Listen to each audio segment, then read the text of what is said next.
एक ऐसी कौम जिन्होंने एक नबी को जिंदा आग में डाल दिया।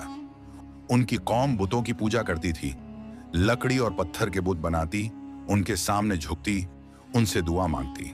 हजरत इब्राहिम अलैहिस्सलाम ने उनसे पूछा, क्या तुम ऐसे चीजों को पूजते हो जो ना तुम्हें सुनती हैं, ना तुम्हें कोई फायदा या नुकसान पहुंचा सकती हैं?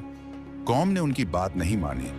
फिर एक दिन जब सारे लोग ईद की तरह के त्योहार में शहर से बाहर चले गए, तो इब्राहिम उनके बुत खाने में दाखिल हुए।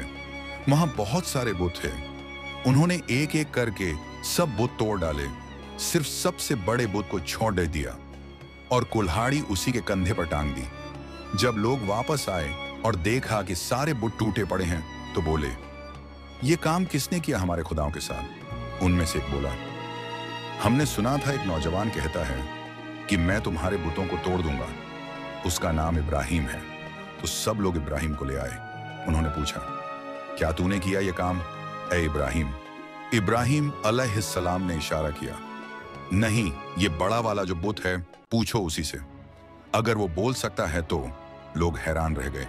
ये बात सुनकर उनके चेहरे गुस्से से लाल हो गए और बोले, इसे जला दो, अपने खुदाओं की मदद करो, इसे सजा दो, आग में फेंक दो। इतनी लकड़ियां इकट्ठी की कि ढेर पहाड़ जैसा बन गया। इतनी बड़ी आग कि उसकी गर्मी से कोई पास नहीं जा सकता था। परिंदे भी ऊपर से उड़ नहीं सकते थे। फिर उन्होंने एक मंजनिक बनाई जिससे इब्राहिम अलैहिस्सलाम को दूर से आग में फेंका जा सके। जब उन्हें फेंका जा रहा था, जिब्राइल फरिश्ते आए और बोले, क्या मैं मदद करूं? उन्होंने कहा, मुझे मेरे रब पर भरोसा है।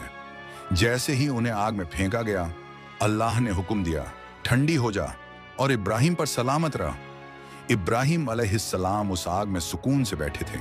चारों तरफ फूल खिल उठे थे। जब नामरुद और बाकी लोगों को इस बात का पता लगा, सब के सब हैरत में थे। कौम के पास कोई जवाब नहीं था। फिर उन पर आया अल्लाह का अजाब, ऐसा अजाब जिसमें दिल और दिमाग का अजाब, उनका सोचने समझने की ताकत छीन ली गई। वे एक दूसरे से लड़ने लगे। उनके दिल काले और सख्त हो गए और उनकी कौम एक बड़े झलझले से बर्बाद कर दी गई। उनकी ताकत, राज, समाज सब मिट गया। सिर्फ लूत अलैहिस्सलाम ही ईमान लाए और बच गए। अल्लाह ने अपने नबी को बचा लिया और सबको दिखा दिया, जो अल्लाह पर भरोसा करता है उसका कोई कुछ नहीं बिगाड़ सकता।